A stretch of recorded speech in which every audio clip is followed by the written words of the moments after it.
باپ کے مرنے کے بعد مجھے اسی دکان کو سنبھالنا ہے، اس کے ذہن میں یہ بات بیٹھ چکی ہے کہ میرا باپ پان لگاتا ہے کھوکے پر بیٹھ کر کے، اس کے مرنے کے بعد مجھے اسی دکان پر بیٹھنا ہے۔ اے عرصے مفتی اعظم نانپارہ میں آنے والوں، کب تک دوسروں کی گاڑیوں کے پنچر جوڑتے رہو گے؟ کب تک دوسروں کے لیے پان لگاتے رہو گے؟ اتنی تعلیم حاصل کرو، اتنا ایجوکیشن حاصل کرو، اتنی شکشا حاصل کرو کہ تم دوسروں کی گاڑی کے پنچر جوڑتے نظر نہ آؤ، بلکہ دوسرے تمہاری گاڑی کے پنچر جوڑتے۔ اتنی تعلیم حاصل کرو، اور جہاں تعلیم کا ارادہ کرو تو اب آؤ حضرت عبداللہ ابن مسعود کی روایت سنو، من اراد العلم فعلیہ بالقرآن، جو علم حاصل کرنے کا ارادہ کرے، جو تعلیم کا ارادہ کرے، اسے چاہیے کہ وہ پہلے قرآن کی تعلیم حاصل کرے، اسے چاہیے کہ وہ پہلے قرآن پڑھے۔ قرآن وہ اللہ کی کتاب ہے، ہر چیز کا بیان قرآن کے اندر موجود ہے، ہر چیز کا ذکر قرآن کے اندر موجود ہے، ہیرے قرآن کے اندر موجود ہے، جواہرات قرآن کے اندر موجود ہے، صدف قرآن کے اندر موجود ہے، گوہر قرآن کے اندر موجود ہے، اور جس مریض کو دنیا کے ڈاکٹروں نے لا علاج کر دیا ہو اس کی شفا بھی قرآن کے اندر موجود ہے۔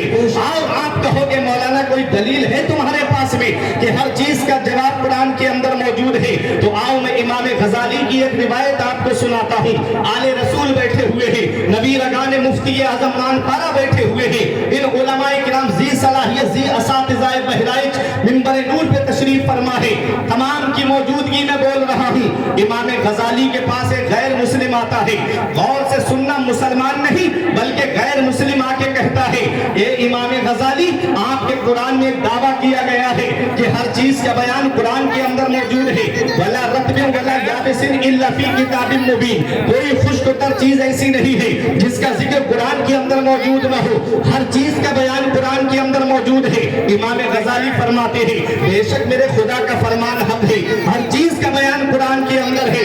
اس نے کہا ایک سوال کا جواب دیجئے۔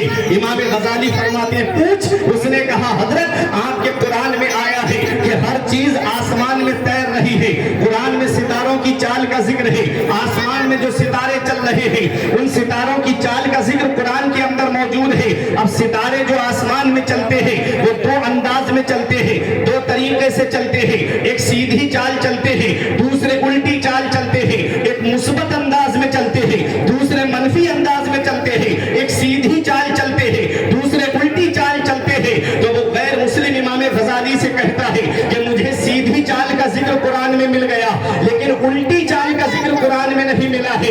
اب آپ کے قرآن میں دعویٰ ہے کہ ہر چیز کا بیان قرآن کے اندر ہے، آپ مجھے الٹی چال کا ذکر بتائیے قرآن میں کہاں ہے؟ امام غزالی حیرت سے دیکھ رہے ہیں کہ یہ مسلمان نہیں ہے، غیر مسلم ہے، اور یہ اتنا بڑا دعویٰ کر رہا ہے کہ میں نے قرآن میں ستاروں کی چال کا ذکر پڑھا ہے۔ اے عرصے مفتی اعظم نانپارہ میں آنے والوں، آج ہم قرآن پڑھتے ہیں تو رسمی طور پہ قرآن پڑھتے ہیں، آج ہم قرآن پڑھتے ہیں، کسی کے یہاں انتقال ہو گیا تب قرآن کی تلاوت کرتے ہیں، کسی نے نیا گھر بنوایا اس میں جا کر کے قرآن کی تلاوت کرتے ہیں، آج ہم صرف رسمی طور پہ قرآن پڑھتے ہیں۔ غیروں نے قرآن کے اندر غور و خوض کر کے کسی نے سمندر سے موتی نکال لیے، اللہ اکبر، یہ ہمارے قرآن کی شان ہے کہ مسلمان تو مسلمان ہے، غیر مسلم بھی اس میں رموز و اسرار تلاش کرنے کے لیے اس کی تلاوت کرتے ہیں۔ آؤ آپ کہو گے مولانا علامہ صدر الافاضل نعیم الدین مراد آبادی کا مناظرہ جب ایک آریہ سے ہوا تھا، اس نے کہا مولانا ہم سے مناظرہ کرنے آئے ہو، ہمیں تمہارے قرآن کے 14 یا 15 سپارے زبانی یاد ہے، تم ہماری کتاب کا کوئی پارٹ سنا دو۔ تو علامہ صدر الافاضل نعیم الدین مراد آبادی فرماتے ہیں اب بھی تیری سمجھ میں نہیں آیا، یہی تو میرے قرآن کی شان ہے جو اپنے تو اپنے رہے، غیروں کے دلوں میں بھی جگہ بنا لیتا ہے۔ قول محمد قول خدا، فرمان نہ بدلا جائے گا، بدلے گا زمانہ لاکھ مگر قرآن نہ بدلا جائے گا۔ یہ ہمارے قرآن کی شان ہے، قرآن ہر چیز کا بیان قرآن میں۔ آج ہم قرآن سے دور ہو گئے، LCD سامنے لگی ہے ہمارے گھر میں، قرآن چھپا کے رکھ دیا ہم نے اندر۔ ڈاکٹر اقبال نے کہا تھا وہ معزز تھے زمانے میں مسلمان ہو کر، اور ہم خوار ہوئے تارک قرآن ہو کر، درس قرآن اگر ہم نے بھلایا ہوتا یہ زمانہ نہ زمانے نے دکھایا ہوتا.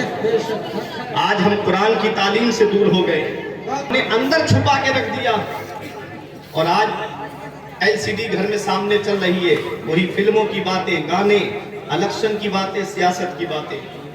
ہم قرآن کی تعلیم سے دور ہو گئے. یاد رکھو, اگر کامیابی چاہتے ہو تو قرآن کی تلاوت کرو, اگر فائز المرام ہونا چاہتے ہو تو قرآن کی تلاوت کرو, اگر تقرب اللہ کی منزل پہ گامزن ہونا چاہتے ہو تو قرآن کی تلاوت کرو.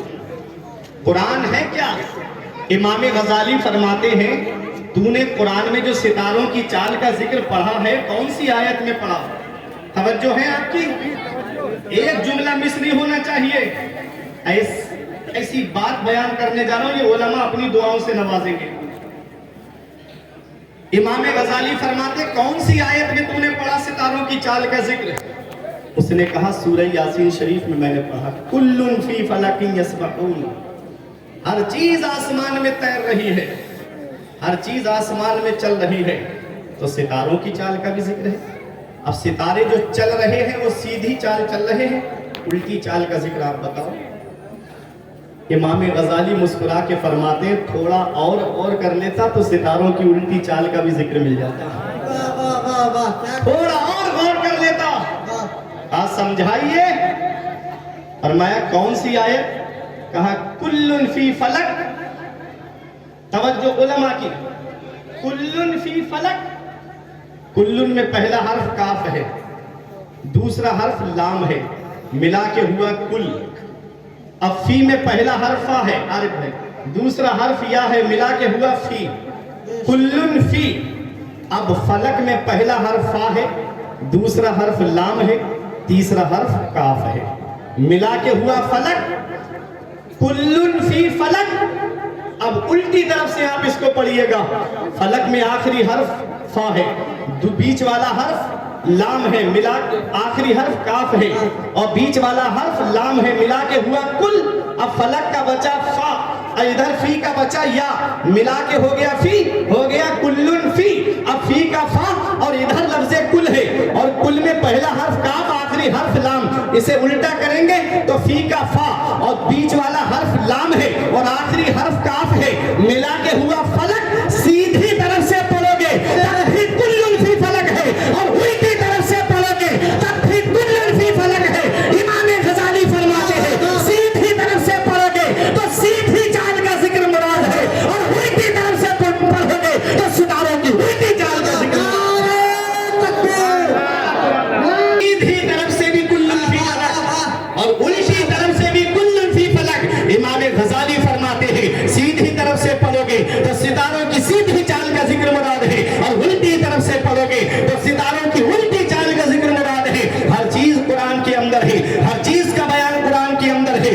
آج تم دور ہو گئے قرآن کی تعلیم سے. میں نے دیکھا ہے چلے گئے یونیورسٹیز کی طرف, چلے گئے کالجز کی طرف, چلے گئے اسکول کی طرف. میں کسی یونیورسٹی کی مخالفت نہیں کر رہا ہوں, میں کسی کالج کی مخالفت نہیں کر رہا ہوں, لیکن اے نان پارا کے عزیز العلوم کے وسیع و عریض میدان میں آنے والوں, مجھے ڈر لگتا ہے اگر تعلیم مدرسے میں حاصل نہیں کی تو کہیں ایسا نہ ہو کہ تمہارے ایمان کو لوٹنے والے کالج میں بیٹھے ہوئے ہیں, یونیورسٹیز میں ایمان کے لٹیرے بیٹھے ہوئے ہیں. اگر بیسک تعلیم مدرسے کی نہیں ہوئی تو کہیں ایمان خطرے میں نہ پڑ جائے. آپ کہو گے مولانا کوئی دلیل؟ تو دیکھو سلمان رشدی مسلمان گھرانے میں پیدا ہوا ہے لیکن اسلام کے خلاف بولتا ہوا نظر آیا.